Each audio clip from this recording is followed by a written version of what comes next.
What's up guys, got another video for you today, and this is going to be in response to a post on the Forza forums from Orabas66, who was kind enough to test out my Fiat 131 Abarth tune and post me some feedback. He posted quite a lot of feedback actually, with a few questions in there which I'm hopefully going to be able to answer at least some of them in this video.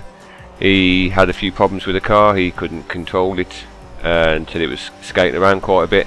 So I've never tried this car on this track, so as you can see on screen now, I've got the car to have a run round as well. This is the fastest lap that I did in the 6 laps that I tested it out for, so we're going to run the whole lap. You can see the line to take and what sort of time I get at the end of it. With tuning it's very difficult because I've got some tunes that work on my pad, but then again the same tunes won't work on my wheel, and also tunes vary from person to person. I've had some tunes that have worked really well for me, and other people have been able to run fast times with tunes and haven't been able to get anything out of them. So it all comes down to a lot of things, and not just the tune. It comes down to driving style, skill levels, and how you prefer your car to handle on certain tracks. This car wasn't tuned for this track, it was tuned for Catalonia, so it's not the perfect tune on it, but I'll try and do a lot more tunes for lobby racing where you can use the same car on multiple tracks.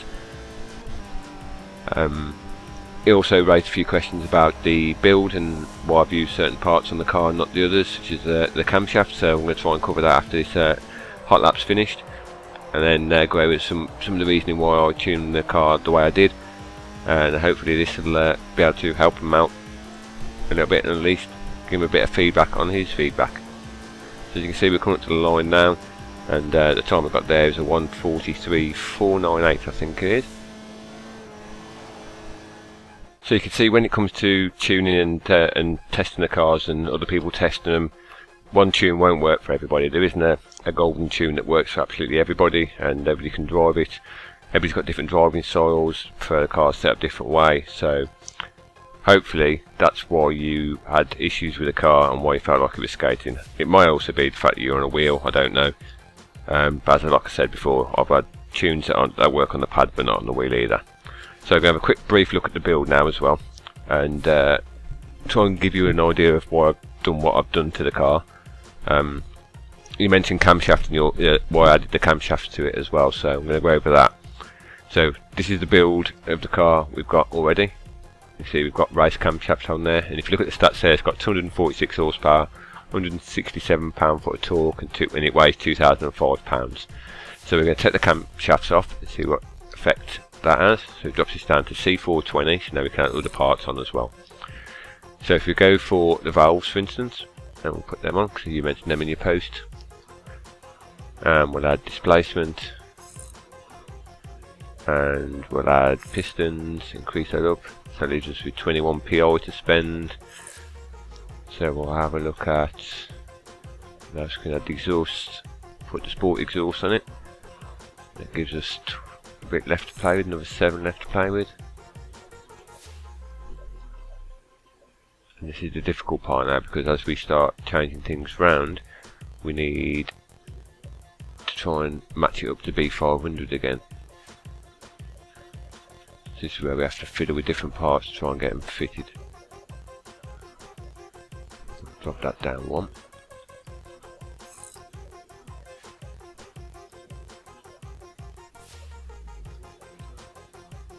And there we go.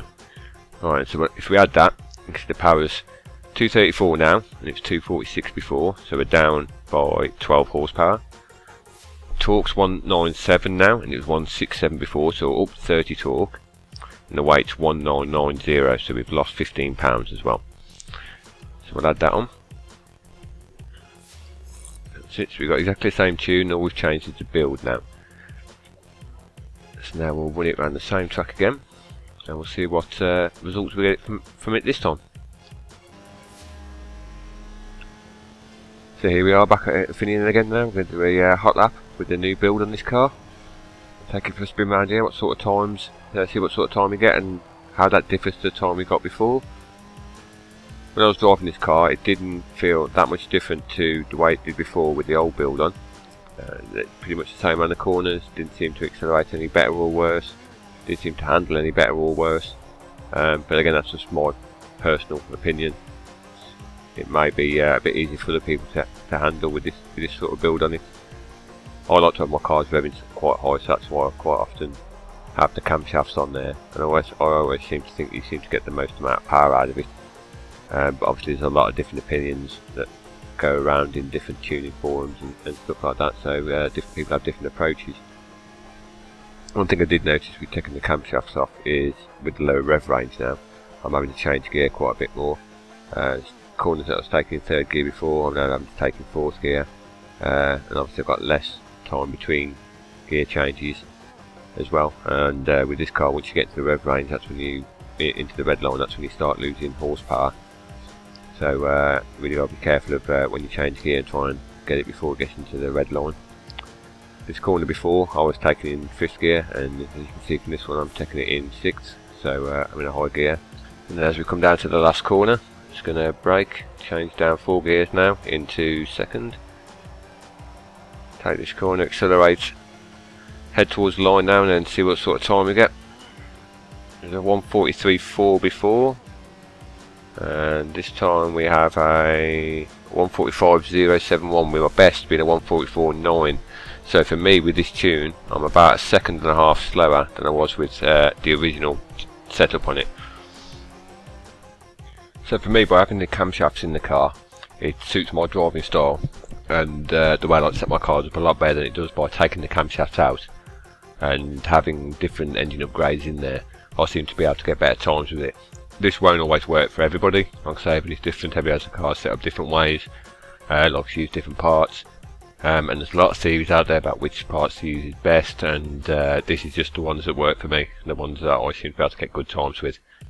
As for aero, on my lobby cars I pretty much put max aero on all of them. I use the same car for multiple tracks, don't really tune track specific cars unless I'm in the championship. So they all pretty much have full aero on, unless I'm doing a speed circuit, which I'll remove all the aero altogether and then tune it from there. Also, when it comes to the stats for each car, the Forza stats are vague at best, to be honest. I wouldn't pay too much attention to them. Don't use them when you tune your car or build your car. Build it to how you like to drive and how it feels for you. If it feels fast for you and you're getting good times, then stick with it and just ignore the stats totally. Also with the PIs as well, with the PIs are pretty much imbalanced on Forza, and the two different cars, both with the PI index, one will be faster than the other. So always bear that in mind when you're building and you're tuning your cars as well. And that's pretty much it. I hope I've managed to answer a few of your questions, or just give you an insight on why I tune and build the cars with certain parts and not the others. Like I said, this just works for me, won't work for everybody. So I hope you've enjoyed this, guys, and until my next one, see you all soon.